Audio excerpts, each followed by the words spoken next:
If you get to what's up, guys? What is going on? Welcome back. Hope y'all are doing well. Brazil versus Colombia. I believe this is my first Copa America game. I'm still gonna mainly focus on the Euros, but I was trying to watch the Netherlands versus Romania match, but I got interrupted because I have a sick relative that I have to take care of. So hopefully I can catch that game today. Even though I heard that the Turkey versus Austria game was the better of the two, so we'll see.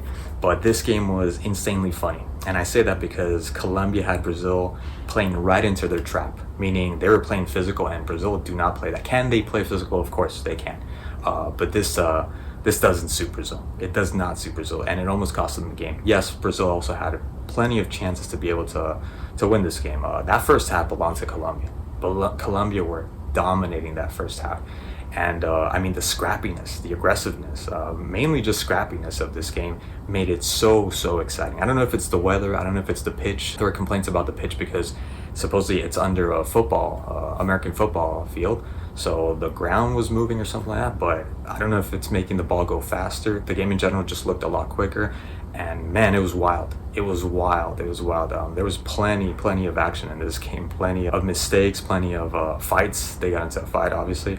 And the goals were good too, especially the Rafinha goal. I've always defended Rafinha when it came to his left foot. I think that's all he does. He takes good corners for Barcelona and good in-swingers, when he's playing on that right wing. But besides that, doesn't really do anything. In the first half, you kind of saw flashes of him, moving the ball, distributing, again, whipping in those in-swingers, and then that free kick. But that free kick was amazing. I loved every bit of that free kick. Hands down, that was a superb free kick. I haven't seen a good free kick in a while. That was it right there. That was it. I'm trying to think back of when was the last time I saw a really good free kick. That was a damn good free kick. But after that, he didn't do really much. And that's the problem. I know Ronaldinho came out saying, and then he debunked it, saying that it was a lie. He didn't say that, that he wouldn't support this Brazilian team because there isn't that, that jinga, there isn't that magic that they used to have. But there isn't. Whoever said that, they're right. There isn't. I mean, you have Rodrigo playing up front. Oh my God. And look, he had a bad game today, but against Uruguay, he could have a superb game. He could have a hat trick. What does that prove? Doesn't really prove anything. He's not a player for Brazil. He's not a player for Real Madrid. I know what he's done for Real Madrid, and it's worked out.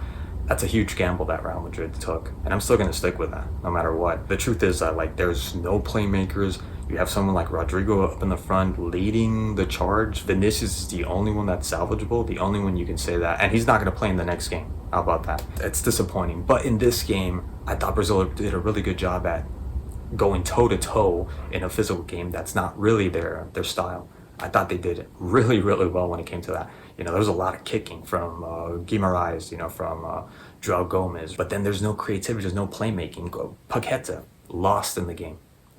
Completely lost in the game. And as for Colombia, James Rodriguez, the hell, he was slaying his demons out there. He was fighting Zidane over there. He was doing everything. He got really close with those two free kicks, especially the first one that ended up hitting the top of the crossbar. Really well taken.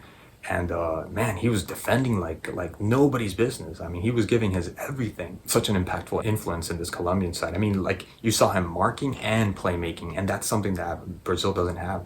I'm not saying he was, Ronaldinho, but damn, give me something like James Rodriguez. Paqueta wasn't doing anything like that. He wasn't going all the way back like James Rodriguez was doing. He wasn't marking at every single interval. He wasn't doing any of that. And then there's a penalty. I don't know, man. Listen, I think that was a great call from the ref for it not to be given as a penalty because he's dragging his body. Vinicius is dragging his body, before Munoz makes contact. But any given day, that's going to be a penalty. In the EPL, that would have been a penalty. So it's you got to make up your mind. Is it going to be a penalty here, but it's not going to be a penalty in this tournament? In one tournament, it's going to be a penalty, but in another tournament, it's not going to be a penalty.